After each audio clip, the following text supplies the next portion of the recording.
ஒரு 50 வயசுக்கு மேற்பட்டவர்களுக்கெல்லாம் பெரிய அளவில் கெடுதல்கள் நடக்காது. முதல் 5 மாதத்துக்கு ரொம்ப பெரிய ஒரு மாதிரி கஷ்ட நஷ்டங்கள் இருக்கத்தான் செய்யும். 2026ஆம் ஆண்டு சில பல அனுபவங்களை கொடுக்கக்கூடிய அமைப்பு 30களில் 20களில் இருக்கக்கூடிய இந்த வயதுகளில் இருக்கக்கூடிய இளைய பருவத்தினருக்கு கண்டிப்பாக உண்டு. யாரையும் நம்பாதீங்க, உங்கள் மேலே நீங்கள் நம்பிக்கை வச்சு. இன்னொன்று, எந்த ஒரு இடத்துலையும் தவறான சேர்க்கை சிநேகிதங்கள் இப்போது இந்த வருஷம் மீனராசிக்காரர்களுக்கு ஏற்படவே கூடாது. தொழில் நல்லாயிருக்கும், வேலை நல்லாயிருக்கும், தொழிலில் கொஞ்சம் 4 காசு சம்பாதிக்க முடியும், சுப விரயங்கள் இருக்கும், வீடு கட்ட முடியும், வாகனம் வாங்க முடியும்.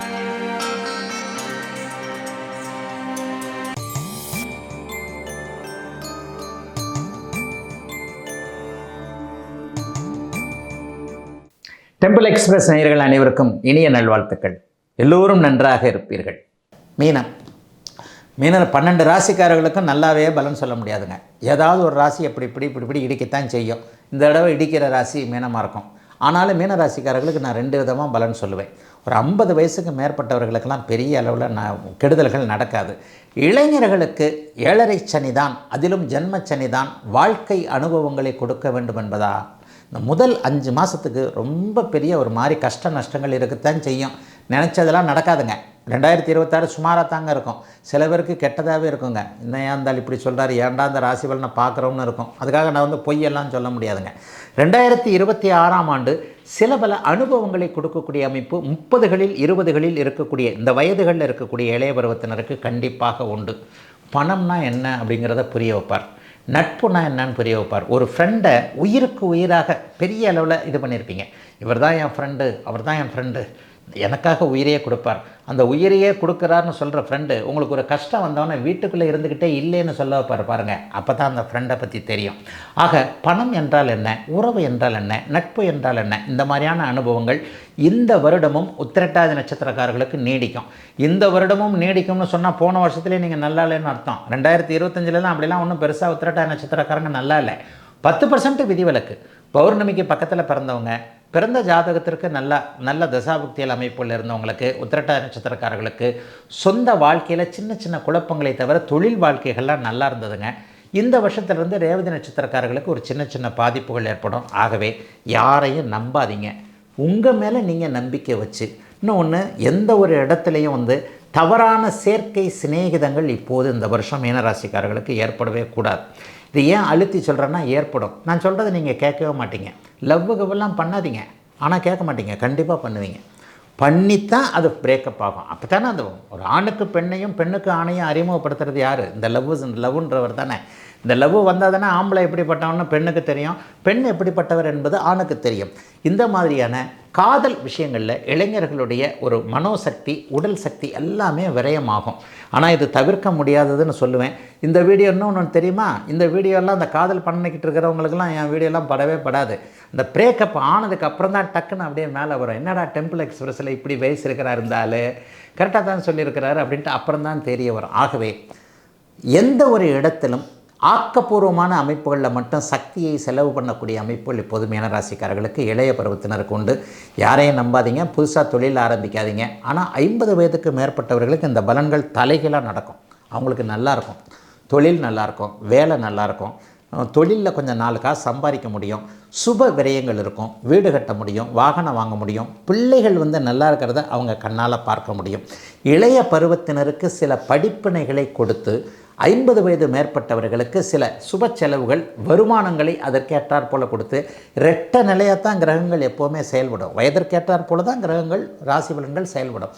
அந்த மாதிரியாக சில நிலைமைகள் இப்போது உண்டு. ஆகவே இளைஞர்களுக்கு அப்பா அம்மா ஒரே ஒரு சின்ன அட்வைஸ், உங்களுக்கு உலகத்திலே இளைஞர்களுக்கு பிடிக்காத ஒன்று அட்வைஸ் தான், ஆனால் அதை சொல்லித்தான் ஆகணும். அப்பா அம்மா அல்லது நம்ம வீட்டில் இருக்கிற தாத்தா பாட்டி மாதிரி பெரியவங்களுடைய பேச்சை கேட்டு அவர்களுடைய அனுபவங்களை கேட்டுக்கொண்டு அதன் பிறகு ஏதேனும் ஒரு புதியவைகளை செய்யக்கூடிய அமைப்பு கண்டிப்பாக உண்டு.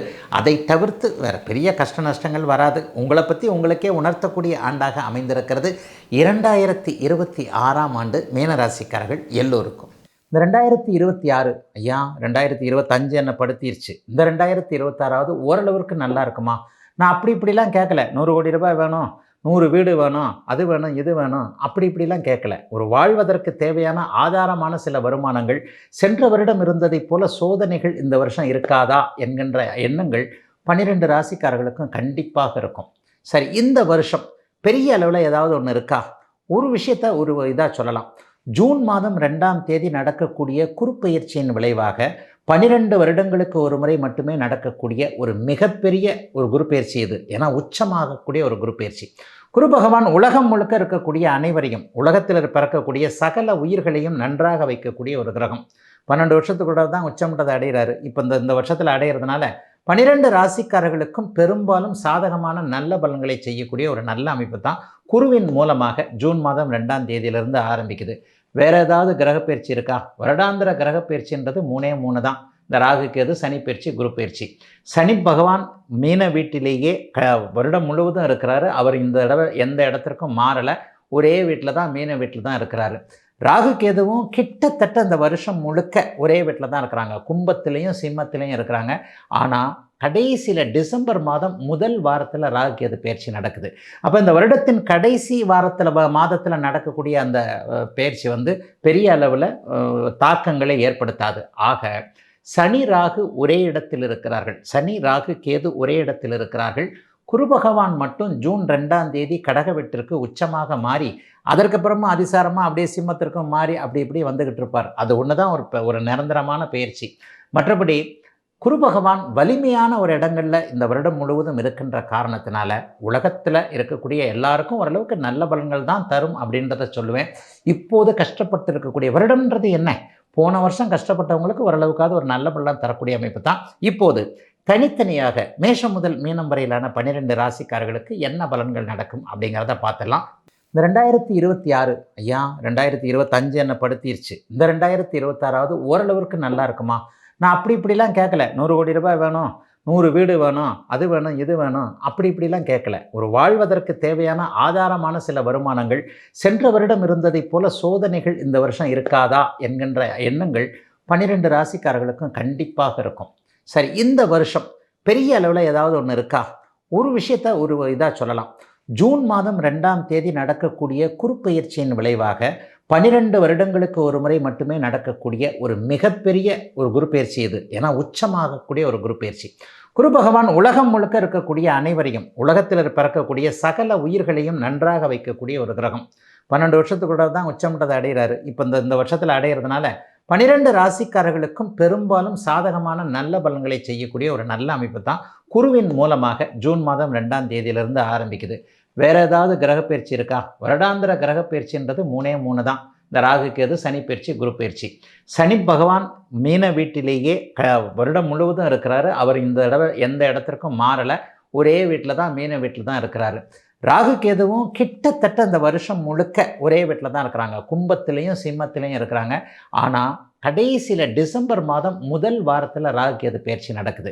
அப்போ இந்த வருடத்தின் கடைசி வாரத்தில் மாதத்தில் நடக்கக்கூடிய அந்த பயிற்சி பெரிய அளவில் தாக்கங்களை ஏற்படுத்தாது. ஆக சனி ராகு ஒரே இடத்தில் இருக்கிறார்கள். சனி ராகு கேது ஒரே இடத்தில் இருக்கிறார்கள். குரு பகவான் மட்டும் ஜூன் 2ஆம் தேதி கடக வீட்டிற்கு உச்சமாக மாறி அதற்கப்புறமா அதிசாரமாக அப்படியே சிம்மத்திற்கும் மாறி அப்படி இப்படி வந்துக்கிட்டு இருப்பார். அது ஒன்று தான் ஒரு நிரந்தரமான பயிற்சி. மற்றபடி குரு பகவான் வலிமையான ஒரு இடங்களில் இந்த வருடம் முழுவதும் இருக்கின்ற காரணத்தினால உலகத்தில் இருக்கக்கூடிய எல்லாருக்கும் ஓரளவுக்கு நல்ல பலன்கள் தான் தரும் அப்படின்றத சொல்லுவேன். இப்போது கஷ்டப்பட்டு இருக்கக்கூடிய வருடம்ன்றது என்ன? போன வருஷம் கஷ்டப்பட்டவங்களுக்கு ஓரளவுக்காவது ஒரு நல்ல பலன் தரக்கூடிய அமைப்பு தான். இப்போது தனித்தனியாக மேஷம் முதல் மீனம் வரையிலான 12 ராசிக்காரர்களுக்கு என்ன பலன்கள் நடக்கும் அப்படிங்கிறத பார்த்துடலாம்.